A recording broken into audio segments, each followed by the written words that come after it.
દાદા 3 થેલા ભરીને ખલેલા લાવ્યા. હવે તો 3 મહિના ખલેલા વેચવાના છે. કા ભોળા દાદા? તો હું નવીરા ખાટલે બેહી રહેવી એની કરતા ધંધો તો કરવી, પૈસા તો આવે. હાલો ખલેલા આવી ગયા, ખલેલા ગળ્યા ગળ્યા મીઠા મીઠા ખલેલા આવી ગયા. ઓય બાપા, ગળ્યું ને મીઠું બે એક જ કહેવાય. કાઈ ગળ્યું ને મીઠું બે એક નો કહેવાય હો. ગળ્યું એ ગળ્યું કહેવાય અને મીઠું એ હારું કહેવાય. એટલે એ તમે હાજે રીંગણાનું શાક ખાતા હતા તો તમે મને શું કીધું હતું? શાક બહુ મીઠું બન્યું એમ. તો રીંગણાનું શાક ગળ્યું હતું? ના ના, તો તમે એમ કેમ બોલ્યા હતા શાક બહુ મીઠું બન્યું? શાક હારું હતું એટલે.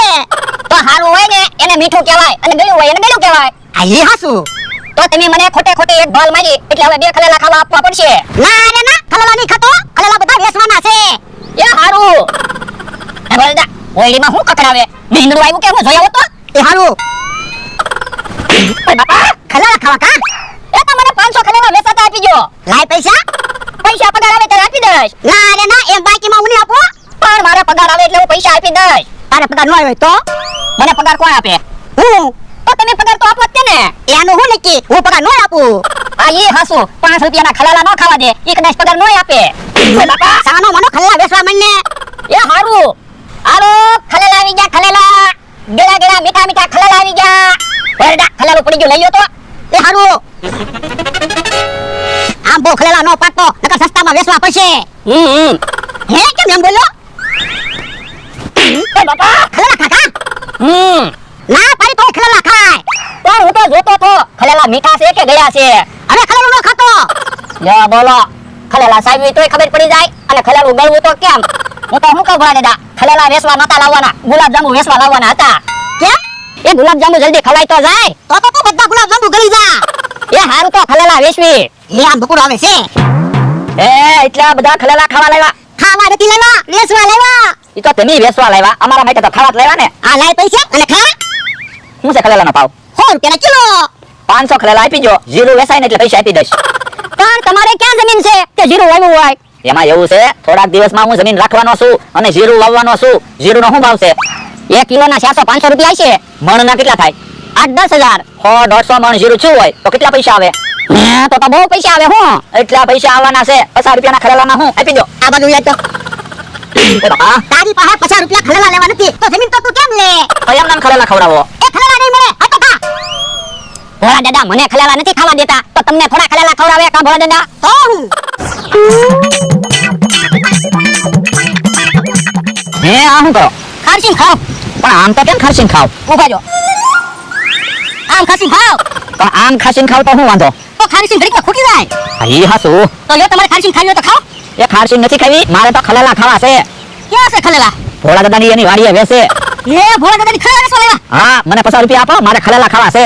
પણ ભોળા દાદાની ખલેલા વેચવા લેવા એમાં આપણે થોડા એને પૈસા દેવાના હોય, આપણે તો મફતમાં ખલેલા ખાવાના હોય. મફતમાં થોડા ઈ ખલેલા ખવડાવે? 32 નંબરનો પ્લાન વાપરી તો હે તો મફતમાં ખલેલા ખાવા મળે? તો તમે અહીંયા ઘડીક ઉભા રહ્યો, હમણાં ખલેલા ખાવા મળશે તે. હવે ખલેલા ખાવા મળશે. હે હજી કોઈ કેમ ખલેલા લેવાનો આવ્યું? પણ બધાને ખબર પડશે એમ આવશે. ઈ આ મમરાભાઈ આવે. હે આ બધું શું છે? એ ખલેલા વેચવાનું ચાલુ કર્યું ને. પણ તમે અહીંયા ખલેલા વેચો તો કેમ બધાને ખબર પડશે? અહીંયા કોણ ખલેલા લેવા આવશે? આ એ હાસુ. હાલો ભોળા દાદા ખલેલા વેચવા ગામમાં વયા જાવી. અહીંયા એમ નથી કહેતો, તમે વસ્તુ વેચો છો તો જાહેરાત તો કરવી પડે ને. હા એ હાસુ. ભોળા દાદા એક બોર્ડ બનાવીને રસ્તા ઉપર મોચાવું, એમાં લખી નાખ્યું ભોળા દાદાની વાડીએ ખલેલા મળશે. હા અહીંયા સાલુ ગાડીએ કોઈ પાસે વાંચવાનો ટાઈમ ન હોય. તો હું કશું. એક કામ કરો, થોડા ખલેલા રસ્તા ઉપર ટીંગાડો, ખલેલાનું તોરણ બનાવીને રસ્તા ઉપર બાંધી દો એટલે બધાને ખબર પડશે તમે ખલેલા વેચો ને ઈ. એ હાસુ. તો અહીંયા હું ખલેલાનું તોરણ બનાવીને રસ્તા ઉપર બાંધી દઉં. એ હારું. ક્યાં પર ભોળા દાદા મેં કેવો પ્લાન આપ્યો, હમણાં તમે જોજો બધા ખલેલા વેચાઈ જાહે. તો હારું જ ને.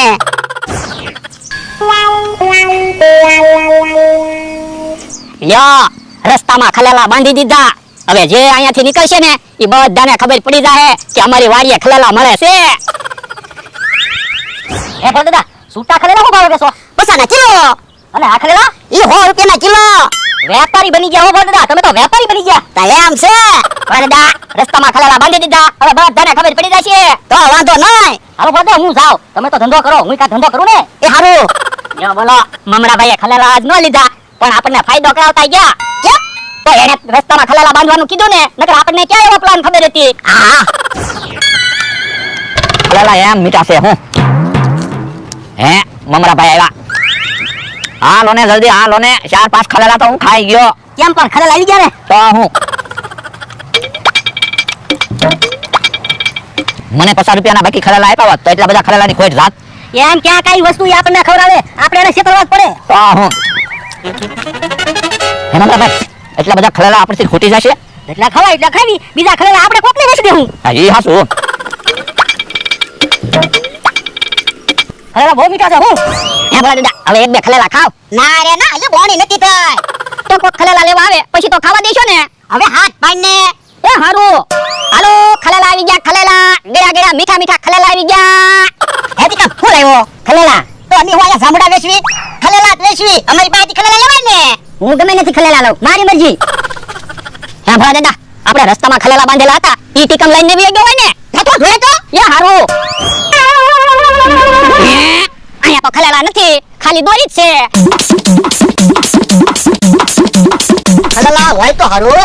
ભલા દાદા રસ્તામાં ખલેલા તો નથી ખાલી દોરી જ હતી. હે તો કોણ ખલેલા લઈ ગયો છે. એ ટીકમ ખલેલા લઈ ગયો. હા તો ખલેલા એમ મીઠા છે હું અમારા ખલેલા લઈને આવ્યો અને પાછો પાવર કરતો તો. એ હું ક્યાં તમારા ખલેલા લઈને આવ્યો હું તો વેસાતા લાવ્યો. ક્યાંથી ખલેલા લાવ્યો બકુલભાઈ મમરાભાઈ પાસેથી. હવે ઈ ક્યાં ખલેલા વેચે. ઈ આમ રસ્તામાં ખલેલા વેચતા હતા. ઓય દાદા મને તો એવું લાગે આપણે રસ્તામાં ખલેલા બાંધ્યા હતા ને ઈ બકુલભાઈ મમરાભાઈ ટીકમ ને વેચી દીધા છે. હે તો હવે એને ગોતવી પણ એને ક્યાં ગોચ્યું. તો એક કામ કરવી રસ્તામાં પાછા ખલેલા બાંધવી અને આપણે હંતાઈને બેહવી ઈવડાઈ ખલેલા લેવા પાછા આવશે તે. ઈ હાસ હાલ હમણાં ઈવડાઈ ખલેલા લેવા આવશે તે. હા આવે એટલે ઢીબી નાખવા છે. એમ આવતા હોય એવું લાગે હવે બોલતા નહીં. એ હારું હે પાછા ખલેલા બાંધ્યા તે હું ખલેલા કોણ લઈ ગયું ને ઈ ઝાડવા હાટુ પાછા ખલેલા બાંધેલા છે. તો ક્યાંક હંતાઈને બેઠા છે. હે આમ જો ગાડીમાં હંતાઈ બેઠા. તો વાત ફેરવી નાખજો. એ હારું હે ખલેલા હામું જોવે છે એ તો ઢીબી નાખી પણ ઉભા રહ્યો ને ઈવડાઈને ખલેલા લેવા ગયો ને નકર ઈવડાઈ એમ કહે કે મી ખલેલા લેવા નતા આવ્યા. હા એ હાસુ ભોળા દાદાને એને અહીંયા ખલેલા ટીંગાડવાનું નહોતું કહેવાનું. કેમ. સ્ટેશનમાં ખલેલા ટીંગાડ્યા હોત ને તો આખા ગામને ખબર પડી જાત. હા ઈ હાસુ તો ભોળા દાદા એના બધા ખલેલા વેચાઈ જાત.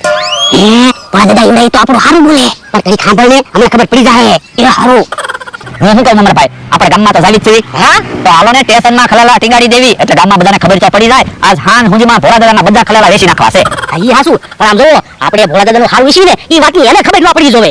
પણ ભોળા દાદાને કેમ ખબર પડે આપણને બેને ખબર છે કે વાડીને થોડા કાન હોય. હા ઈ હાસુ હાલો તો લઈ લો ખલેલા સ્ટેશનમાં ટીંગાડી દેવી. એ હારું ભોળા દાદાની એક ખટેલો ભરીને ખલેલા વેચવા લાવે ને તોય આપણે મદદ કરવી છે. તો હું ભોળા દાદા ક્યાં કોક છે. હાલો એ બોલ હમણાં મોટી ભૂલ થઈ જાત. કેમ તો ઈ તો આપણું હારું બોલતા હતા. પણ મને એક વાત નથી સમજાતી હું ગામ કઈ બાજુ આવ્યું. આમ તો ઈવડાઈ તો